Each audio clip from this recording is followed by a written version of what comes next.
नमस्कार दोस्तों, हमारी आज की कहानी का नाम है कीमती साड़ी। अरे मैडम, आप पैसे की चिंता क्यों करती हैं?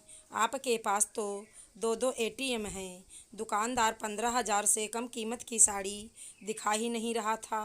वो जान चुका था आज मोटा ग्राहक फंसा है।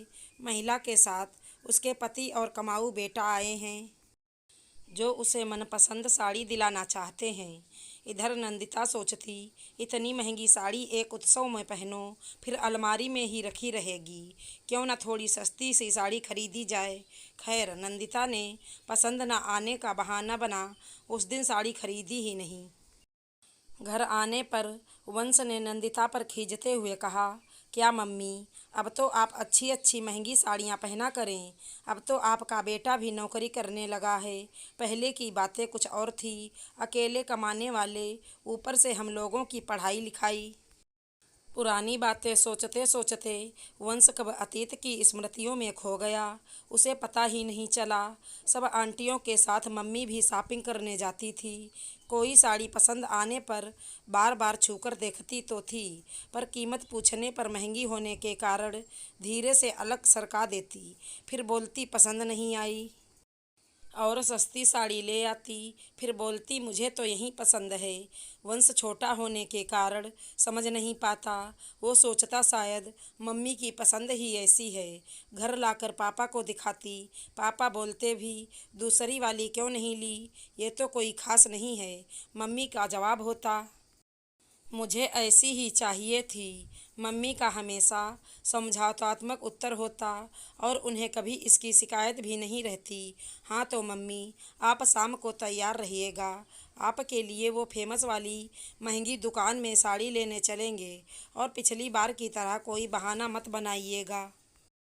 इस बार जो पसंद आएगा बेहिचक खरीद लीजिएगा। ऐसा बोलकर वंश दफ्तर चला गया।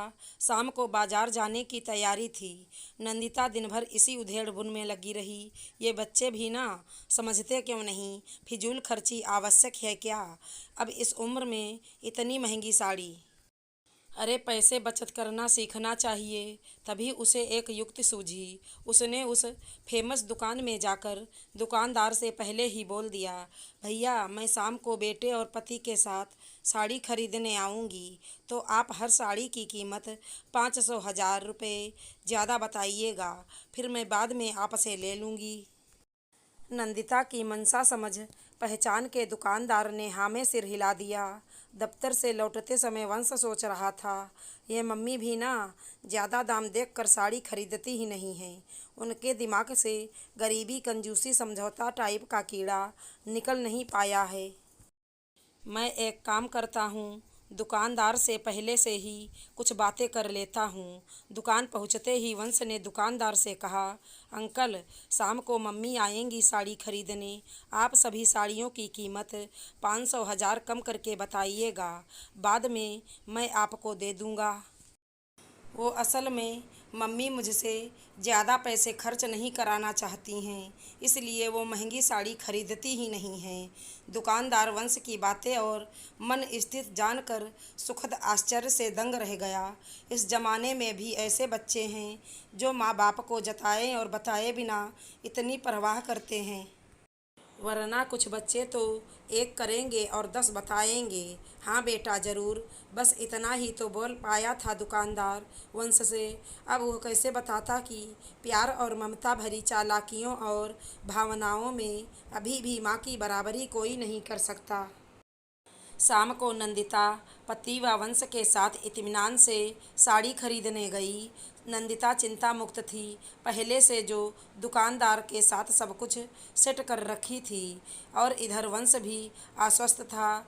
एक से बढ़कर एक साड़ियाँ दिखाई या देखी गईं। एक रानी कलर की साड़ी जो वंश को बेहद पसंद थी, पर वह बहुत ज़्यादा कीमती थी। वंश ने अपनी पसंद बता दी थी। एक बार फिर नंदिता के दिमाग की नसें दौड़ने लगी। आखिर कितना? 500,000 ही तो ज़्यादा बताया होगा। नहीं नहीं, इतनी महंगी नहीं। फिर एक फिरोजी रंग की साड़ी, वो भी कुछ कम महंगी नहीं थी। फिर भी नंदिता ने उसे लेने के लिए हाँ कर दी। वंश जैसे ही पैसे देने के लिए पर्स निकाला, दुकानदार ने मना करते हुए कहा, नहीं बेटा, ये साड़ी बहुत कीमती है, इसका मोल कोई नहीं चुका सकता। ऐसी प्यारी भावनाएं एहसास से जड़ी ये साड़ी अनमोल है। इसका मोल रुपयों में नहीं हो सकता। जब बच्चे पढ़ते लिखते हैं तो हर घर में ऐसी परिस्थितियां आती हैं, पर आज जो आप अपने माता पिता के लिए कर रहे हैं, ऐसे अवसर बहुत कम घरों में आती हैं। पर अंकल, ये पैसे तो रखिए, मैंने बहुत साड़ियों का धंधा किया है, पर पहली बार किसी ग्राहक से मुनाफा कमाने का मन नहीं हो रहा है। ये साड़ी माँ बेटे के प्यार त्याग का साक्ष्य है। इसकी कीमत लगाकर व कीमत लेकर इसका अपमान नहीं कर सकता। मेरी तरफ से माँ बेटे के प्यार परवाह के रिश्ते को ये प्यारा उपहार है। इतना कहकर दुकानदार सोचने लगा, मैंने तो सिर्फ एक साड़ी ही दी है, पर आज इन्होंने तो मुझे ज़िंदगी में रिश्तों की यथार्थता, महत्व निभाने की बहुत बड़ी कला सिखा दी। आशा करती हूँ हमारी कहानी अच्छी लगी होगी। धन्यवाद दोस्तों।